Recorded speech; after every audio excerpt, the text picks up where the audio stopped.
The cat that could. He was my cat, but I didn't know him very well. As a kitten, he had been venturesome, the first to explore the house and go outside. That was why he was named Marco Polo, soon shortened to Marco, to which he responded, if he felt like it, with a slight twitch of an ear. He spent most days roaming the woods back of our house. Sometimes I'd run into him there, and it would be almost like two strangers meeting, with hardly more than a glance exchanged. But he always came home to eat and sleep, so at least to that extent he was my cat. Probably I'd not have missed Marco too much if one day he had failed to return, but something else happened.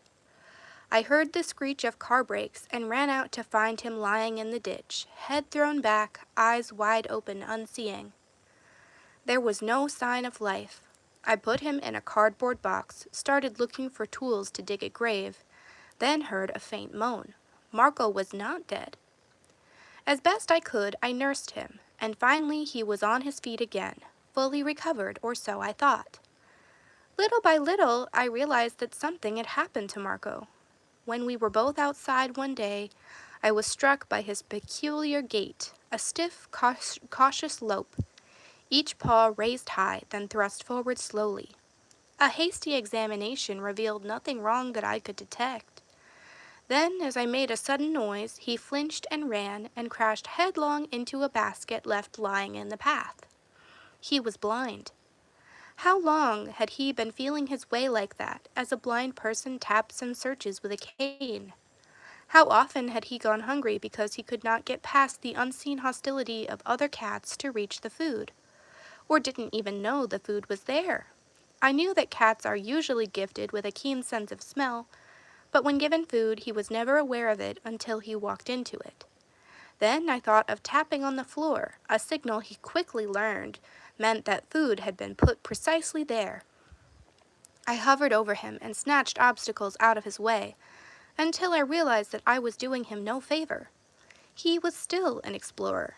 Nothing gave him greater pleasure than discovering something out of place. So I deliberately made changes to add zest to his restricted life.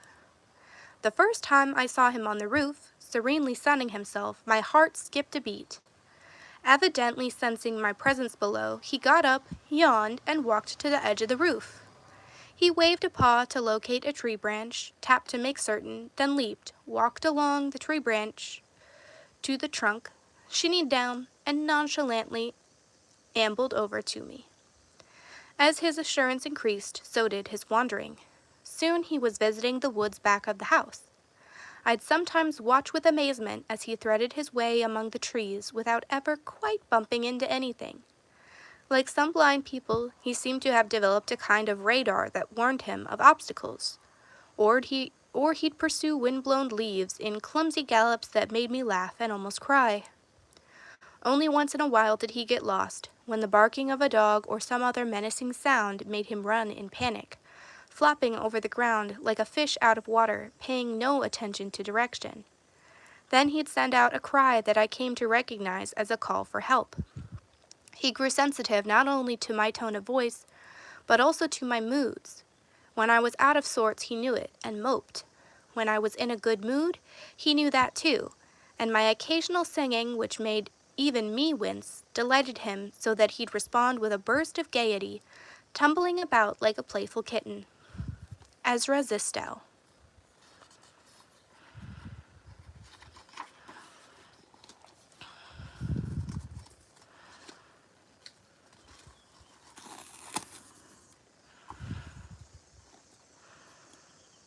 The Kilkenny Cats.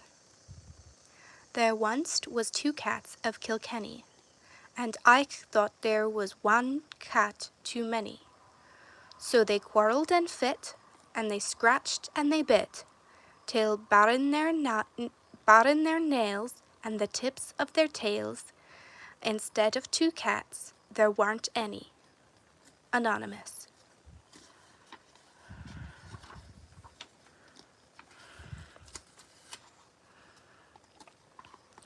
An appreciation.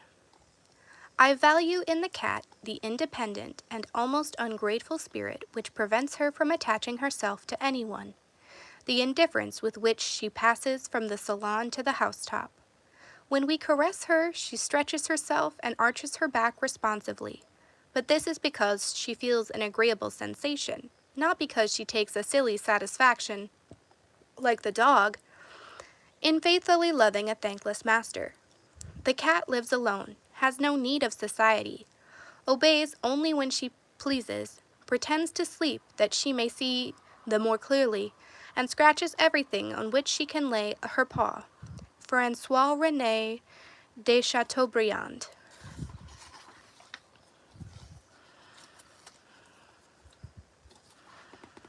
Cat postures. Rabbit had a wide repertoire of standard postures and assumed them at suitable moments. A cat can put himself into more positions than a ballet dancer. Observing Rabbit, I was able to isolate a few basic ones. First, the simplest and most typical, the cat couchant, from which the Egyptians must have taken their model for the Sphinx. The cat lies on his stomach, 4 paws parallel to the ground, the front ones extended, the hind ones neatly tucked in at the sides. In a variation, the front paws are folded against the chest, Mandarin style. The tail can be straight or curled around the hips, depending on the foot traffic.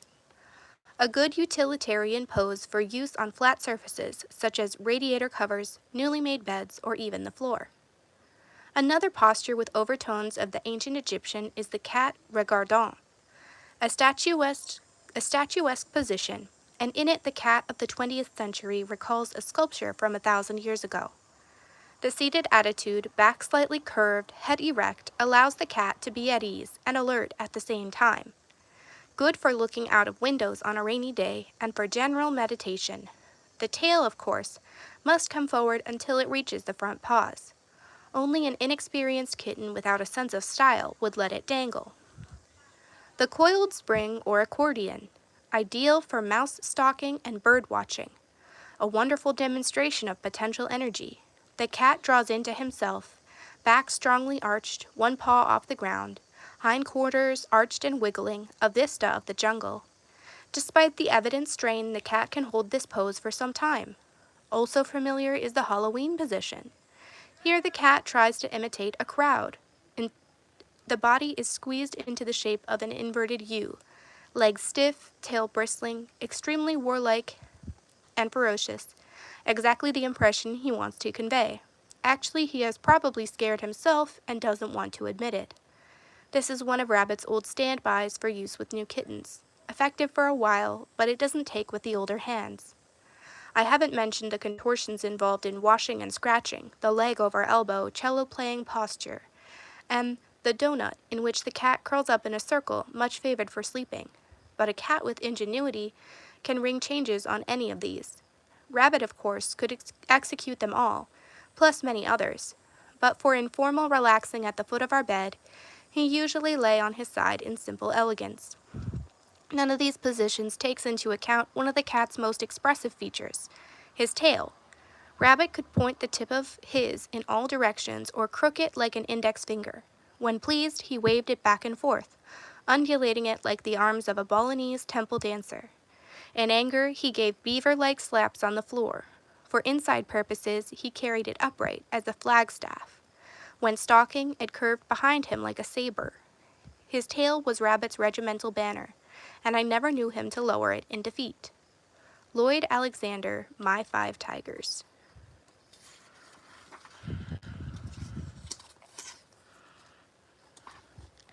The kitten. A kitten is the joy of a household. All day long, this incomparable actor plays his little comedy, and those who search for perpetual motion can do no better than watch his antics. His theater is always open. Any room suffices him for a stage, and he has need of few accessories. A scrap of paper, a bit of string, a spool, a pen, these are enough to incite him to marvelous acrobatic feats.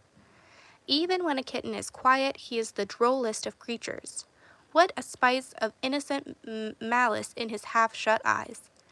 His head heavy with sleep, his outstretched paws, his air of ineffable languor, all tell of comfort and content. A little drowsing cat is an image of perfect beatitude. Look at his ears, how big and comical they are. No sound, however faint, escapes them. Look at his eyes when he opens them wide. How quick and keen their glance! Who is that knocking? Who is that crossing the room? What is there good to eat in box or bundle or basket? The ruling passion of a kitten is curiosity, and in this regard he is uncommonly like a child. When a cat enters a room for the first time, says Rousseau in Emily, he prowls into every corner. He cannot rest until he has made himself familiar with his surroundings. So does a young child behave when he is beginning to walk and talk. So does he question the unknown world he is entering. There is no more intrepid explorer than a kitten. He makes perilous voyages into cellar and attic. He scales the roofs of neighboring houses. He thrusts his little inquiring nose into half-shut doors. He lays up for future use a store of useful observation. He gets himself into every kind of trouble, and is always sorry when it is too late. It is amazing to see a kitten climb a tree. Up he goes from bough to bough, higher and higher, as though bent on enjoying the view from the top. He does not ask where this delightful adventure is taking him. He pays no heed to the diminishing size of the branches, and it is only when they sway beneath his weight that he realizes the impossibility of mounting any further. Then fear grips his heart, and he mews appealingly for help.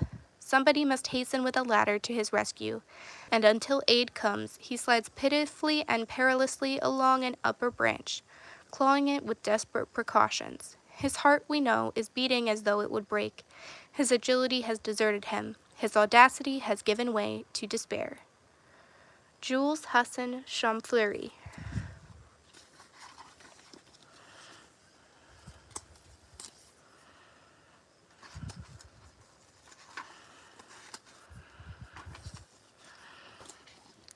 The Companionable Cat.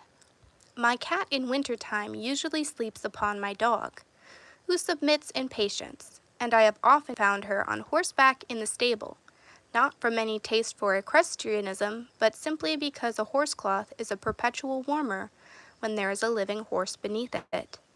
She loves the dog and horse with the tender regard we have for foot-warmers and railway rugs during a journey in the depth of winter. Nor have I ever been able to detect in her any worthier sentiment towards her master. Yet of all animals that we can have in a room with us, the cat is the least disquieting. Her presence is soothing to a student, as the presence of a quiet nurse is soothing to an invalid.